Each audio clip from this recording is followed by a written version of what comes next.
And deliver मोर। आज अगर हमें पूरे देश का आशीर्वाद मिल रहा है तो उसके पीछे हमारे ऊपर जनता का विश्वास ही है।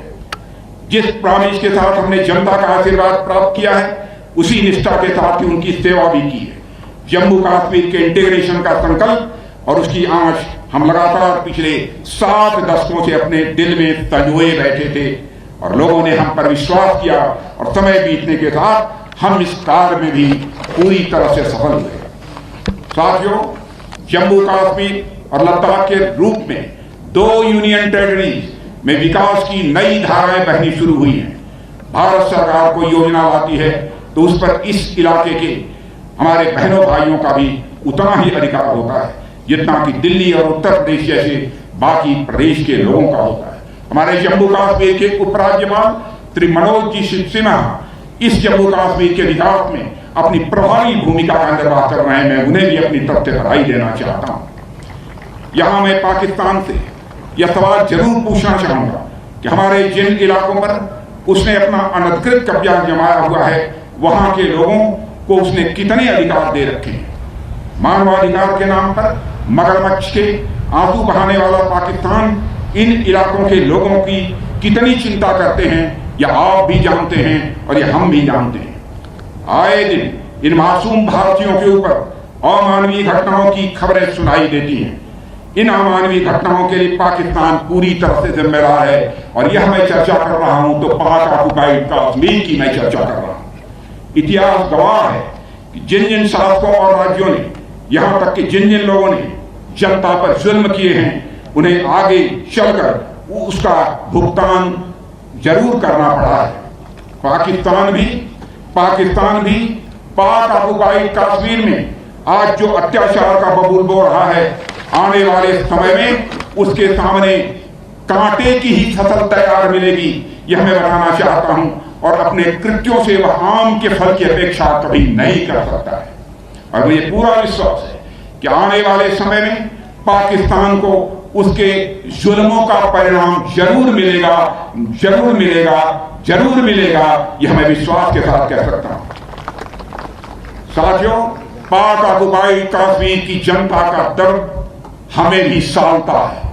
केवल पाक ऑक्युपाइड कश्मीर में रहने वाले लोगों को ही नहीं सालता है बल्कि पाक ऑक्युपाइड कश्मीर की जनता का दर्द हमें भी सालता है।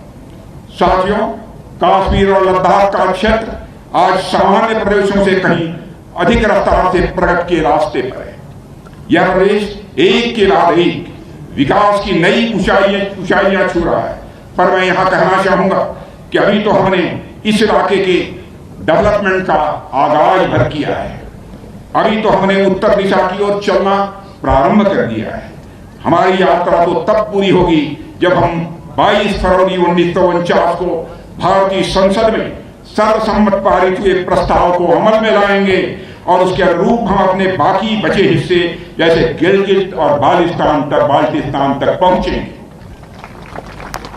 मेरे साथियों, आचार्य शंकर से लेकर सरदार वल्लभ भाई पटेल ने राष्ट्रीय एकता का जो सपना देखा था वह तब जाकर पूरा होगा। हमारी यात्रा तो तब पूरी होगी जब 1947 के रिफ्यूजीज को न्याय मिलेगा, जब उनके पूर्वजों की भूमि उन्हें ससम्मान वापस मिल सकेगी। मैं यहाँ की जनता और हमारी सेनाओं के पराक्रम के बल पर पूरा आश्वस्त हूं कि वह दिन दूर नहीं है जब हमारे यह सभी मैंडेट भी सफलतापूर्वक पूरे होंगे। साथियों, आज 27 अक्टूबर 1947 को हुए स्वतंत्र भारत के प्रथम सैन्य अभियान के ऐतिहासिक पल के स्मरण की पहल आप लोगों के द्वारा की गई है। इसके लिए मैं आप सबको तहे दिल हार्दिक बधाई देना चाहता हूं और अपने आर्मी के सारे अधिकारी और सारे जवानों को भी मैं विशेष रूप से मैं बधाई देना चाहता हूं। एक फेमस मुहावरा प्रॉवर्ब है, history is not Wars, history was not war, it is. यानी इतिहास केवल अतीत का ही नाम नहीं है बल्कि हमारे वर्तमान का भी एक महत्वपूर्ण अंग है। यह शौर्य दिवस हमें एक और अवसर देता है कि हम अपने वीरों के शौर्य और पराक्रम और राष्ट्र के प्रति उनके योगदान का स्मरण करें, तो दूसरी ओर हमें इस बात पर भी विचार करने के लिए प्रेरित करता है कि आजादी के 75 वर्षों बाद भी हमारा देश दुनिया के अग्रणी देशों में क्यों शामिल नहीं हो सका।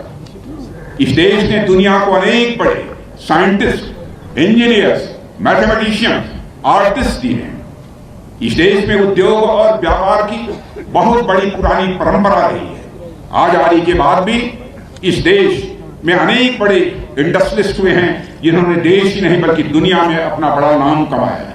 टेक्नोलॉजी, एकेडमिक, बिजनेस, फाइनेंस, आज सेक्टर्स के हमारे प्रोफेशनल की ख्याति जग जाहिर है। उसके बाद भी ऐसा क्या है जो हमारे देश को आगे बढ़ने से रोकता है। साथियों, लेकिन आज मैं कह सकता हूं हमारे प्रधानमंत्री श्री नरेंद्र मोदी जी के नेतृत्व में हमारा देश दुनिया में तेजी के साथ आगे बढ़ रहा है। अंतर्राष्ट्रीय जगत में भारत की प्रतिष्ठा बढ़ी है। पहले अंतर्राष्ट्रीय मंचों पर भारत कुछ बोलता था, उसकी बातों को दुनिया गंभीरता पूर्वक नहीं सुनती थी, लेकिन आज अंतर्राष्ट्रीय मंचों पर भारत कुछ बोलता है तो सारी दुनिया कान खोलकर सुनती है कि भारत बोल क्या रहा है। यह भारत की हैसियत नहीं है।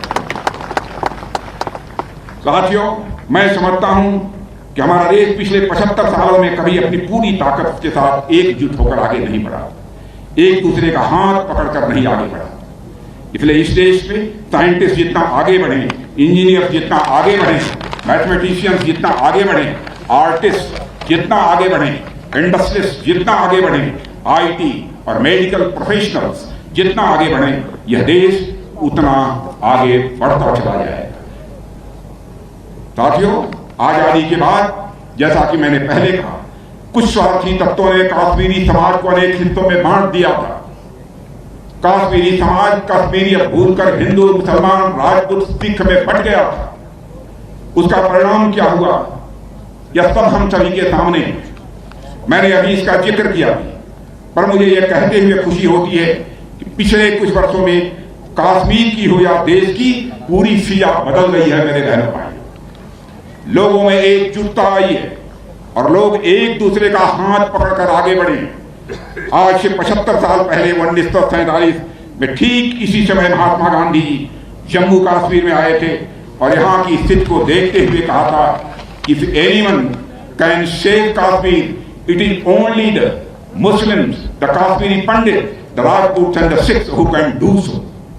यह महात्मा गांधी ने कहा था, यानी कश्मीर को अगर कोई बचा सकता है तो कश्मीर के मुसलमान, कश्मीरी के पंडित, राजपूत और सिख मिलकर ही यह काम कर सकते हैं। मुझे कहते हुए खुशी है और मैं गर्व की भी अनुभूत करता हूं कि सरकार ने इनके बीच की विभाजनकारी शक्तियों को उखाड़ फेंका है और आज ये सभी समुदाय मिलकर तेजी से आगे बढ़ रहे हैं। महात्मा गांधी का सपना पूरा होता हुआ मेरे बहनों भाइयों मुझे प्रत्यक्ष दिखाई दे रहा है। ठीक इसी तरह हमारा पूरा देश आपस में मिलजुल कर सहयोग की भावना के साथ एक नए संकल्प के साथ आगे बढ़ रहा है और नए नए लक्ष्य भी हासिल कर रहा है। यह शौर्य दिवस हमें संकल्प लेने के लिए प्रेरित करता है कि भविष्य में कोई भी स्थिति क्यों ना आ जाए, कितनी भी विभाजनकारी शक्तियां हमारे सामने क्यों ना आ जाए, पर हमें उनको उन्हीं की भाषा में जवाब देते हुए अपने राष्ट्र को नई ऊंचाइयों पर पहुंचाने के लिए प्रयत्नशील रहना है। हमें अपने मन, वचन और कर्म से, समर्पित भाव से देश की बेहतरी के लिए हमें काम करना है। यही शौर्य दिवस मनाने का प्रतिफल होगा और मुझे पूर्ण विश्वास है इस पहल का हर क्षण अविस्मरणीय रहेगा और इस तरह के आयोजनों से युवा पीढ़ी राष्ट्र के गौरवशाली अतीत एवं शौर्य गाथाओं से रूबरू भी हो सकेगी। साथियों, अंत में मैं आज शौर्य दिवस और इन्फेंट्री डे के अवसर पर भारतीय सेना, वायुसेना के सभी बहादुर सैनिकों का तहे दिल में हार्दिक अभिनंदन करता हूं और उन्हें हार्दिक शुभकामनाएं भी देता हूं, जिनके अदम्य साहस के कारण आज हमारे भारत के नागरिक सुरक्षित हैं। आप सभी भविष्य में भी अपने इसी पराक्रम के साथ राष्ट्र की सेवा करते रहेंगे, यह सारे देश को पक्का भरोसा है, पक्का विश्वास है। मैं आपके भविष्य के प्रयासों की सफलता के लिए भी मैं हार्दिक शुभकामनाएं देता हूं। मैं एक बार फिर वीर सपूतों और उनके परिजनों को नमन करते हुए यहीं पर विनम्रता पूर्वक अपना निवेदन समाप्त करता हूं। आप सबको बहुत बहुत धन्यवाद।